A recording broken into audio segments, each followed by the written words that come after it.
I never believed in God, not once. To me, life was just a random sequence of chemical reactions: birth, struggle, and then nothing. I mocked believers, especially those who spoke of Jesus. I thought they were delusional, clinging to fairy tales. But that certainty shattered on the night my heart stopped for 7 minutes. I had been working late, pounding caffeine and ignoring chest pains until the world began to tilt. The last thing I remember was collapsing beside my desk as the monitor glow faded into blackness. Then I opened my eyes, but not to the hospital. I was standing in absolute darkness. No sound, no air, no heartbeat, just awareness. Panic hit me like a wave, and I screamed, but the sound vanished before it reached my ears. I was still there, but everything I thought I was, my name, my job, my logic, was stripped away. That's when I saw it. A faint light in the distance. Small, flickering, but alive. And without understanding why, I started moving toward it. Every part of me longed for it, but with each step closer, something unseen pulled me back, whispering, mocking, reminding me that I had denied him. I didn't yet know where I was, but something deep in my soul did. I was not dreaming. I was dead. And whatever that light was, it was the only thing keeping me from something far worse waiting behind me. The closer I walked, the more that faint light began to grow. Soft, golden, and warm, like the first sunrise after a long night. But as I approached, I began to hear something. A low hum, like thousands of voices singing in perfect harmony. Not with words, but with feeling. The air around me pulsed with a kind of love I had never known. It wasn't just light, it was alive. My fear started to fade, replaced by something else. Guilt. The closer I got, the more I remembered every cruel word, every mocking laugh, every time I rolled my eyes when someone mentioned Jesus. And then, through that light, a figure stepped forward. He didn't say anything at first. He didn't need to. I knew who he was. Even though I had never believed, every part of me recognized him instantly. It was Jesus. The same face I had seen in paintings, but those images never came close to this. His eyes weren't human eyes. They were endless, filled with love and power, as if they could see through every layer of my soul. When he looked at me, I broke. I fell to my knees, trembling, unable to speak.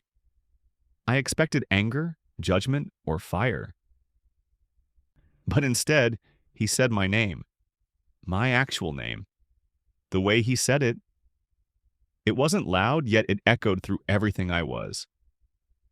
Why did you not believe? His voice was gentle, sorrowful, like a father whose child had run away. I couldn't answer. All my arguments, all my logic, they were dust before him. I felt every lie I'd told, every time I'd hurt someone for selfish reasons, every moment I'd chosen pride over love. And yet, through all that shame, his presence felt like mercy itself. Pure, undeserved mercy. The light around him grew brighter, and for the first time in my existence, I understood what people meant when they said, "peace that surpasses understanding." I wanted to stay there forever, but I sensed that wasn't what was coming next. Jesus turned his gaze slightly, and behind me the darkness began to move. Alive, angry, waiting. The moment Jesus turned his gaze toward the shadows, I felt a cold wind rush past me. It wasn't air. It was something living, something that hated me with a hatred so pure it burned. I turned around, and the light that had surrounded me dimmed. The singing stopped. In its place came screams, thousands, maybe millions, echoing in endless layers of torment. The darkness wasn't just black. It was heavy, thick, and intelligent. It seemed to know me, whispering every sin I had ever committed, not as accusations, but as truths I could no longer deny. I tried to run back toward Jesus, but my feet wouldn't move. The ground beneath me turned to something like mud, sucking me down inch by inch. I shouted, "Help me! Please, I believe now, I believe!" But my voice was swallowed whole. The darkness laughed, not with a sound, but with a vibration that tore through my mind. I saw figures writhing within it, twisted shapes of people who had also denied God. their faces distorted by eternal regret. Some screamed for forgiveness. Others mocked even as they suffered, unable to stop. It was chaos. It was despair that had taken form. Then I heard a whisper that chilled me more than anything else. "You chose this." Those words weren't from Jesus. They came from the dark, yet they echoed truth. I had spent my entire life rejecting God, ridiculing the idea of eternity, and now eternity had become real, and I was on the wrong side of it. I was sinking deeper, surrounded by shadows that clawed at my soul. One of them grabbed my arm, and instantly I saw flashes. Memories of every moment I'd laughed at believers. Every argument I'd won against faith. My pride was being used against me. Just as I began to lose all hope, the light from before cut through the darkness like a blade. Jesus hadn't moved, yet his presence alone pushed the shadows back. "This was never meant for you," he said softly, and even from a distance his words reached me. "But you chose not to know me." I screamed, sobbing, begging him not to leave me there. And as I did, something powerful began to pull me upward, back through the blackness, back toward the light, as though invisible hands were dragging me from the pit. The pull grew stronger until the darkness completely released me. I was surrounded once again by that radiant, living light, not harsh but purifying, as though it burned away the stains that clung to my soul. I fell before Jesus, unable to lift my head. Every part of me was exposed, not my body, but my entire being. I saw my life like a panoramic vision stretched out before us. My childhood, my teenage years, the choices I had made, the people I had hurt, the arrogance I had worn like armor. It all played out in perfect clarity. There was no arguing, no denying. It wasn't judgment in the way I'd imagined, where someone shouts and condemns. It was truth itself, and truth didn't need to yell. I felt his presence beside me, not looming but sorrowful, like he had watched me waste every gift I'd been given. "You were created for love," he said. "You searched for meaning in everything except me." His voice was calm, but it pierced me deeper than any blade could. I tried to defend myself, to explain that I hadn't known, that I had just followed what the world taught. Logic, science, skepticism. But before I could finish, I realized the lie. I had known. Somewhere deep inside, in every sunset, every act of kindness, every whisper of conscience, I had heard him. I had just refused to listen. Tears streamed down my face, though I no longer had a body to cry with. "Can I ever be forgiven?" I asked, trembling. Jesus stepped closer. His hand, light itself, touched my shoulder. The moment he did, memories of love and mercy flooded my mind. The times I could have helped someone and didn't. The moments I laughed instead of comforting. The people who had prayed for me without my knowing. "Forgiveness was always offered," he said, "but it must be accepted." Then I saw two paths before me, one leading into a place beyond the light, filled with peace and unimaginable beauty, and another back toward the world I had come from. "You still have purpose," Jesus said, "but when you return, you will remember only what your heart can bear." I shook my head, terrified. "Return? I don't want to leave you." He smiled, not sadly but knowingly. "You were given a second chance. Use it." The light began to fade, and I felt myself being pulled backward, faster and faster, as if I were falling through time. My heart, the heart that had stopped, thundered back to life. My eyes shot open like someone had thrown me into my own body. Bright hospital lights blinded me, machines blaring all around. My chest felt like it had been set on fire. I gasped for air, and nurses rushed toward me, shouting for the doctor. I could barely move, but the first thing that escaped my mouth wasn't a cry of pain. It was a scream. "Jesus is real! He's real!" My voice cracked, raw and desperate, echoing through the room. The doctors thought I was delirious from the cardiac arrest, but I wasn't. I remembered everything: the darkness, the light, his voice, that mercy. I started sobbing uncontrollably. I wasn't afraid anymore, and I was overwhelmed. I grabbed the nurse's hand and begged her to pray with me. She froze, not knowing what to say, but tears started falling from her eyes, too. "Please," I kept whispering, "don't live without him. Don't waste your life like I did." They sedated me later that night, thinking I was hysterical, but even as my consciousness drifted, I kept repeating those words. "He's real. I saw him." When I woke again hours later, everything looked different. The same hospital room that once felt cold and sterile now felt like a miracle. Every beeping sound from the machines was proof I'd been given another chance. I tried to tell the doctors what happened, but they just smiled politely, noting possible hallucination due to hypoxia in my file. They couldn't understand. No medical explanation could describe the peace I felt, even in my pain. Over the next few days, I found myself staring at the window every sunrise, whispering thanks for another moment of breath. I could still feel his touch, the warmth of that light somewhere deep inside me, reminding me this wasn't the end of my story. It was the beginning. But with every heartbeat, I also carried something heavy.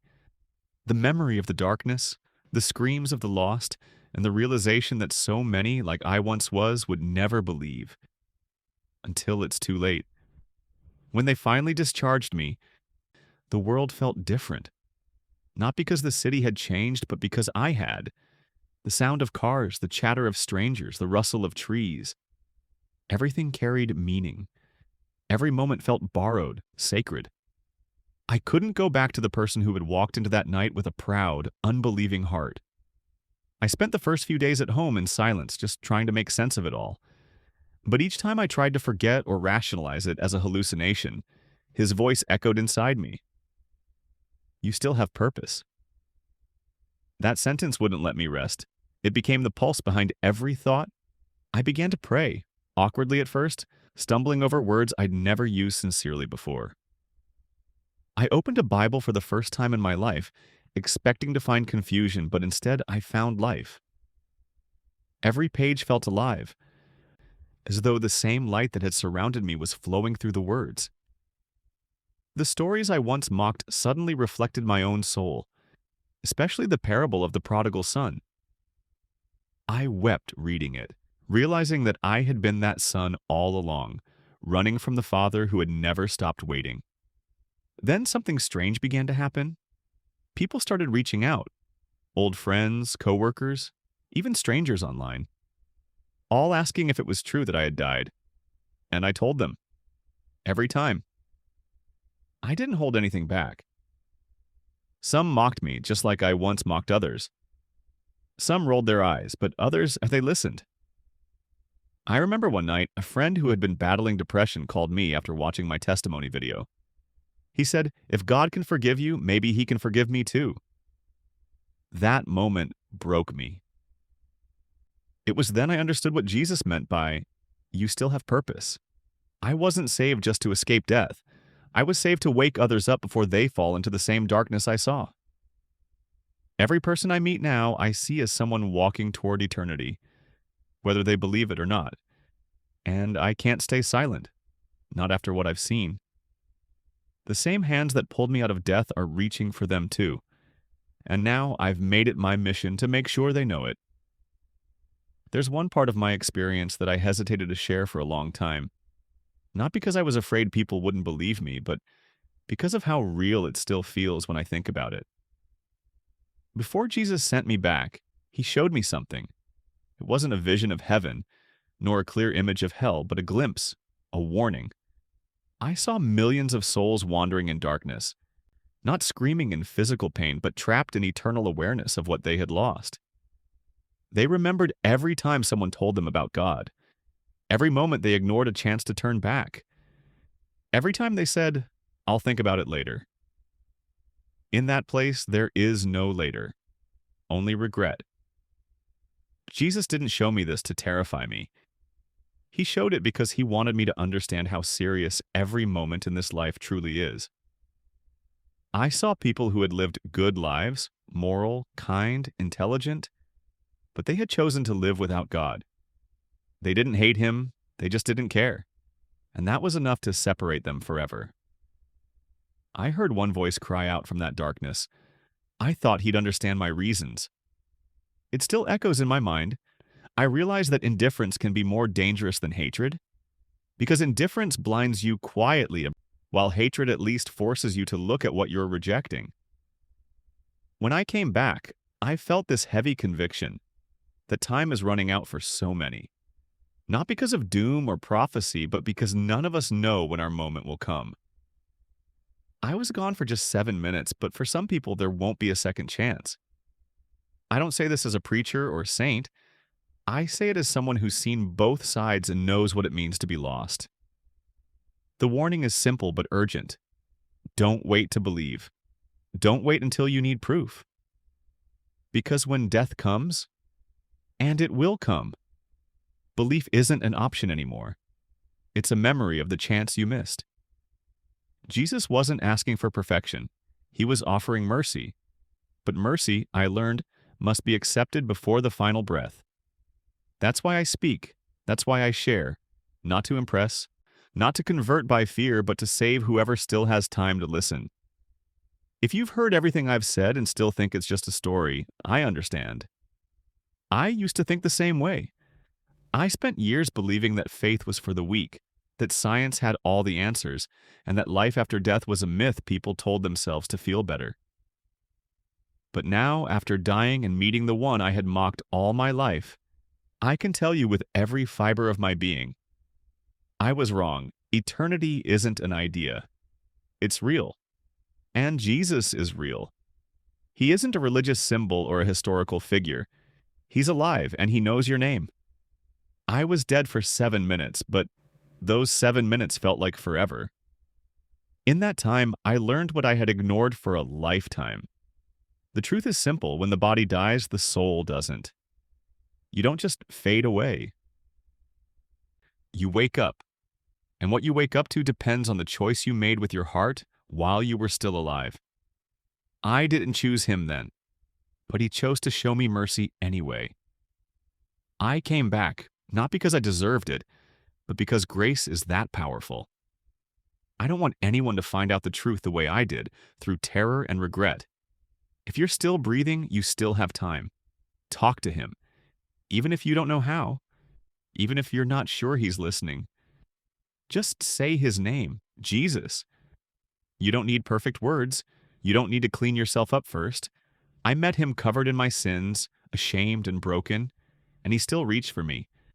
That's who he is. He's love itself.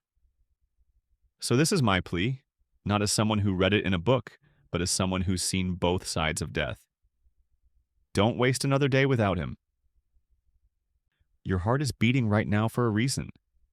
The fact that you're hearing this means he's calling you, just like he called me. And when that final moment comes, when your heart slows and the world fades, may you run toward that light, not away from it. Because once you've seen his face, you'll understand why I woke up screaming the truth that no one can ever take from me. Jesus is real.